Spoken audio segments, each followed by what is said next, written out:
Hi, friends. Welcome to Shine with Mariela Cortez and Mark Sedgwick. Here we are, another beautiful day in the city of Houston.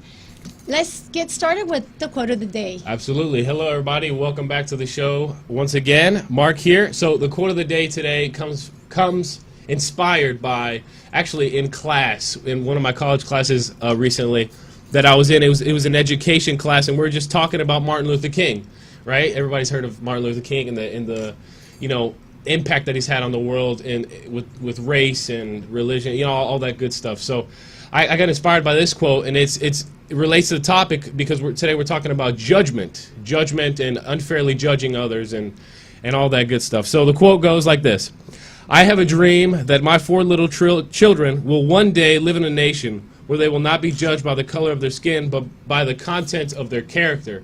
So we're not necessarily only talking about race today, but we're also talking about other forms of unfair judgment that that has evolved today.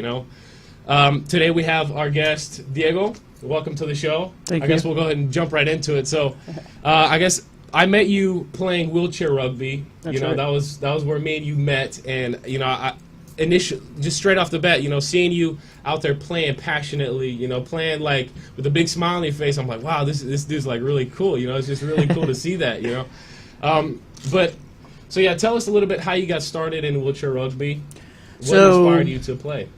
So I've played sports all my life, and what inspired me was right when I turned 18, I used to play wheelchair basketball, and once you get past high school, you can't play with the same team. So a guy that we go to camp and volunteer, he just told me, hey man, you'd be great at rugby, so why don't you come out one of these days? So right when I graduated high school and throughout the summer, I went and saw their practices, how they played and all that. I was like, oh, I want to try this. You can get into this. Yeah, man. When I first started, there's a picture. We got a couple of photos of you. Oh gosh. But bam, yeah, there you go. So that's like wheelchair rugby, and how there's all these awesome chairs, and you just pretty much run into each other, and you're trying to get to one. It's pretty much like football. It's like football, but with a wheelchair, and there's all these different angles. You got to be able to manipulate the ball well. Yep. While manipulating the wheelchair you're in. It's just crazy. I love the game. Not even being what do you call it? Handicap, I guess. What do you call it? Yeah. Well, to me, I rather call it like adaptive ability, because many times like the word disability is to me just a person that just doesn't want to do anything. Yeah. For a person like me who's in a chair, I'm pretty much open to anything. I've tried pretty much anything except skydiving. So yeah, it's pretty much like a mind barrier you're putting on yourself by saying, "Oh, I'm handicapped. I'm disability." Yep. This.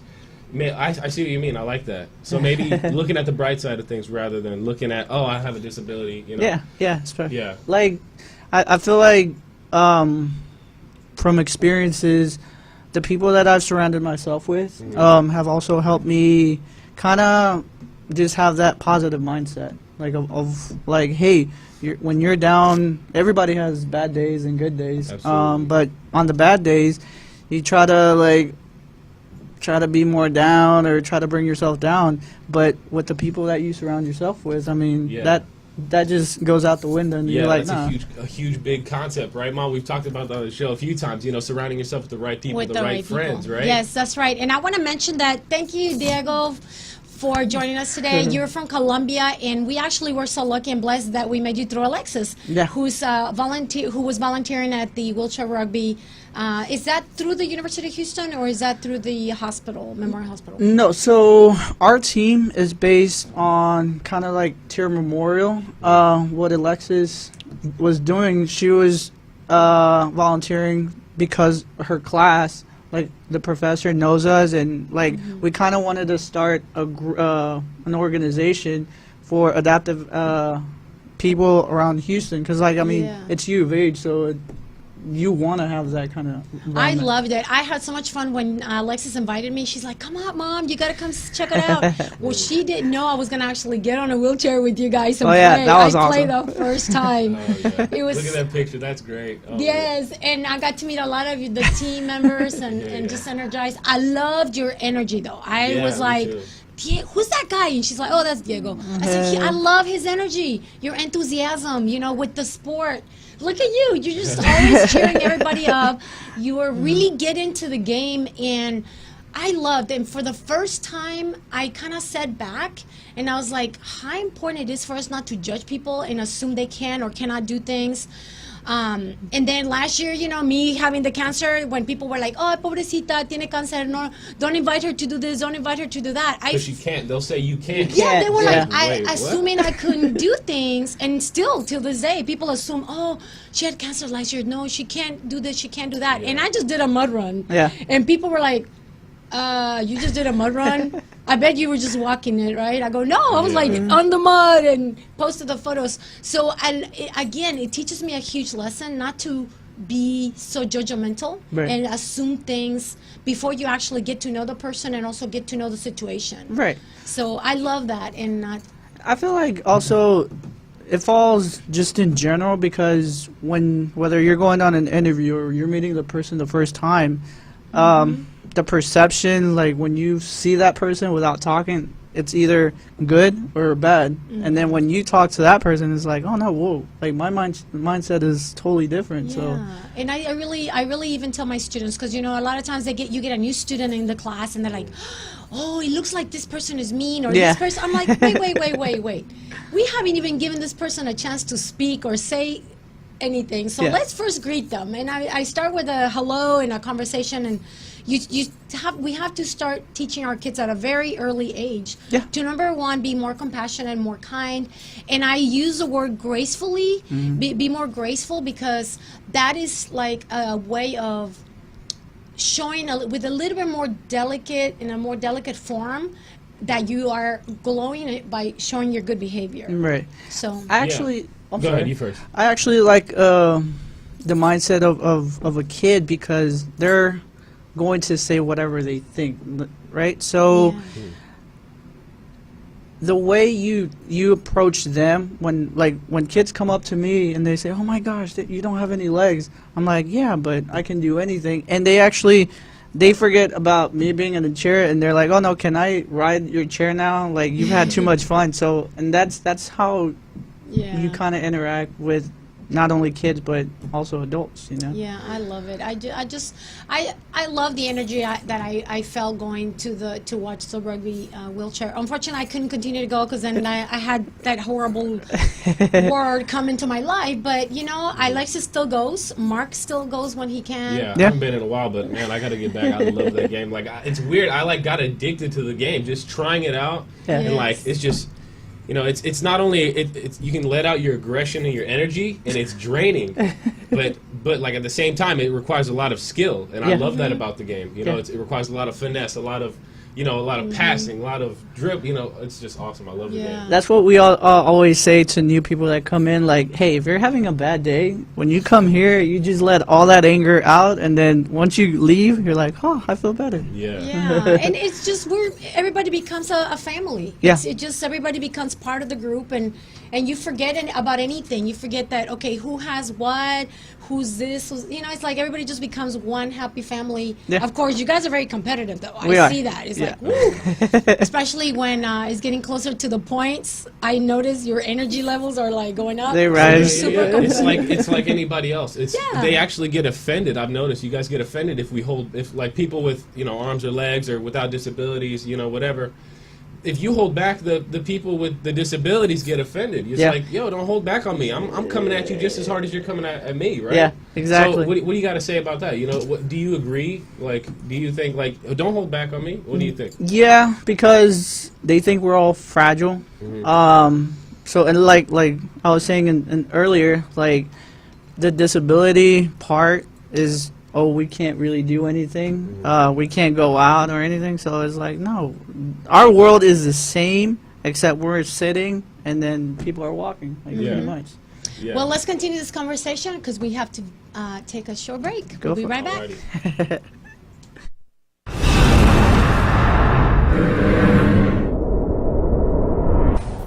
Hi friends, welcome back. If you're or wondering why am I wearing these butterflies, well, I've been teaching my students about Frida Kahlo, which I know many of you have seen her or heard about her story and her beautiful art.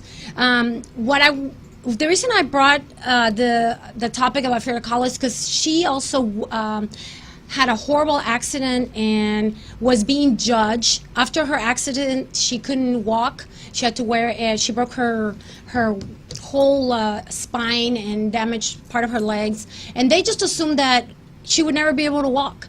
And people started feeling bad for her, but she surprised the world when she actually was able to start walking again. And not only that, she started painting more beautiful than ever and did a lot of self-portraits, became very famous, and she ended up marrying Diego Rivera, a very famous muralist.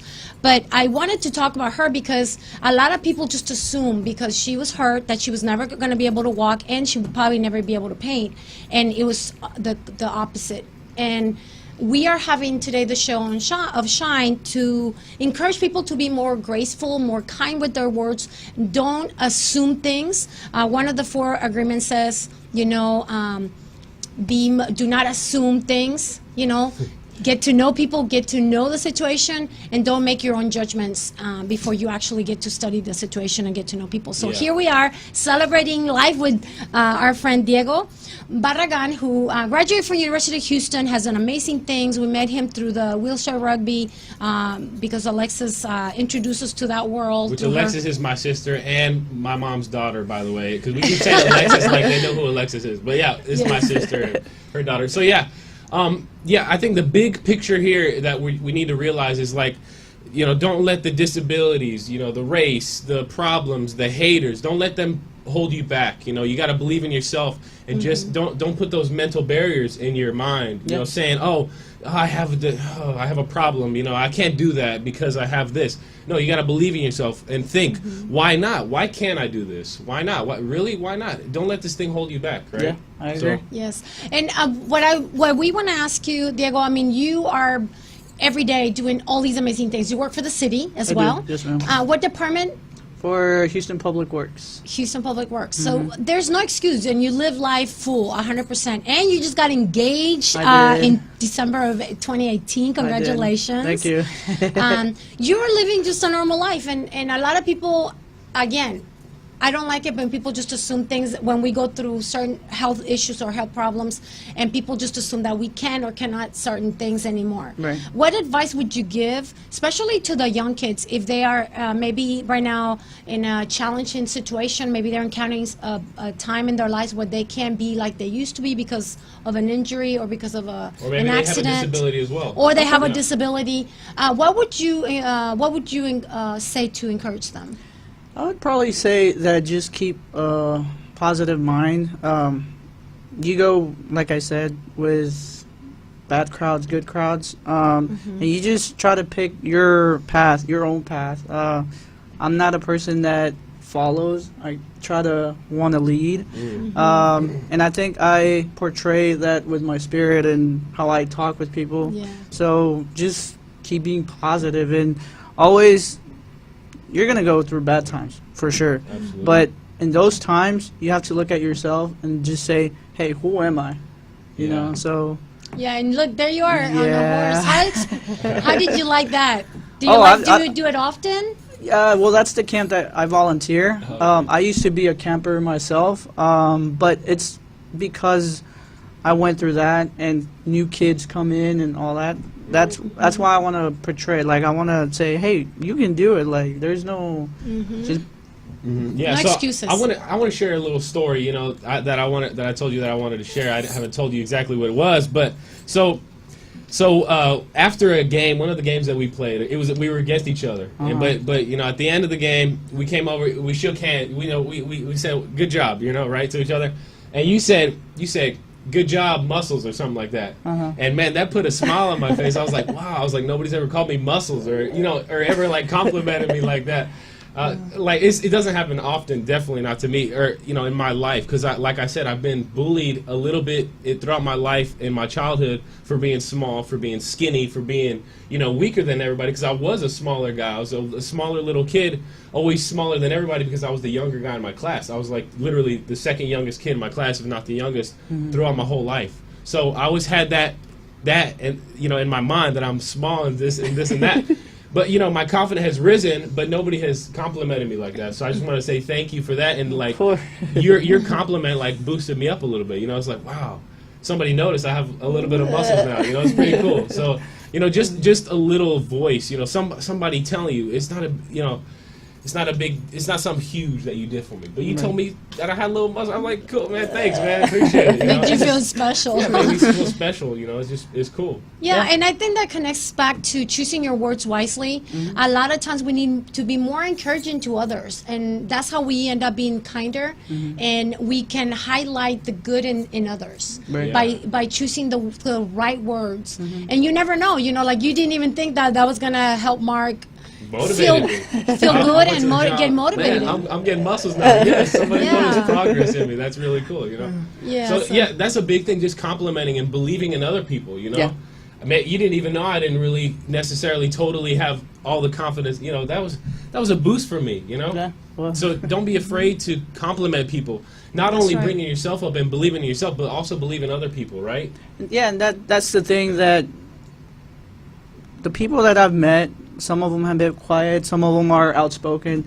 I think they all come into the same, I guess, vision, where sometimes you definitely need a boost. You never know when you're going to get that motivation or that compliment or whatever, but when you do get it, just take it as a positive energy and just keep moving. Take it as momentum. Yeah, exactly. Yeah. That's right, and that's the fuel. I call it the fuel to live every day. Correct.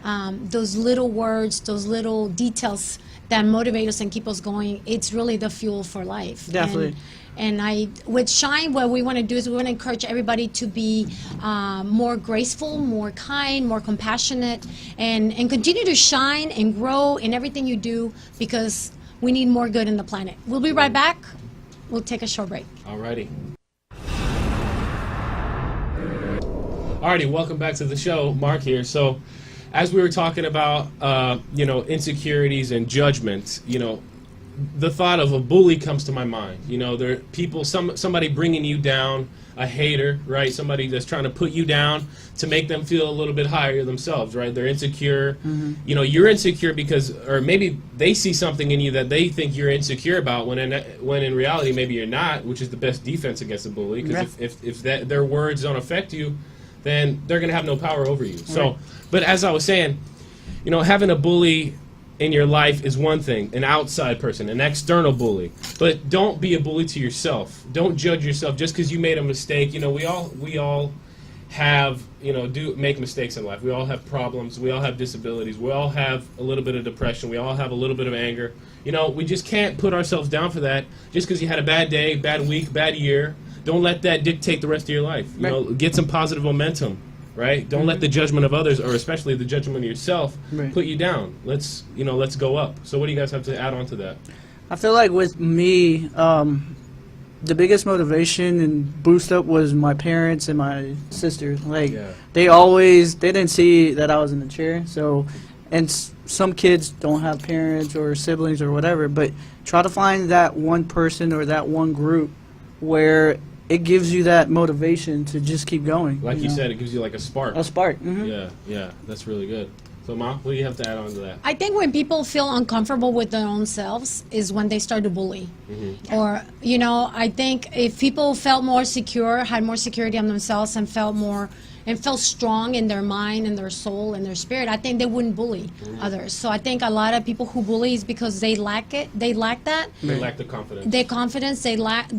So therefore they're looking for others, and by the intimidating others or talking about others, they feel better about they themselves. Feel like, oh, okay, somebody's talking with me and they're giving me this attention. So a lot of the bully happens because they need attention. Yeah. And I always encourage the parents who have students who are the bullies. I say, You know, maybe put them in a sport so they can feel more united. They find friends. They feel good about themselves. Or put them in dance or something that they love to do, and that will kind of turn that negative energy into positive. positive. yes, You say yes. maybe? Oh, of course. And I always thought that I could have been a really bad bully. I could have, Oh, man. but I had a family in Mexico that channeled my energy into doing good. So I was always in dance, theater, you know, everything you can Writing think in of. journals. That's Yeah, another big and thing, then right? I decided to write on my journals after I got a journal when I was 9, and really all that helped me to be in control and also to feel proud about who I was. So that would be my ideas on bullying. Yeah. Yeah.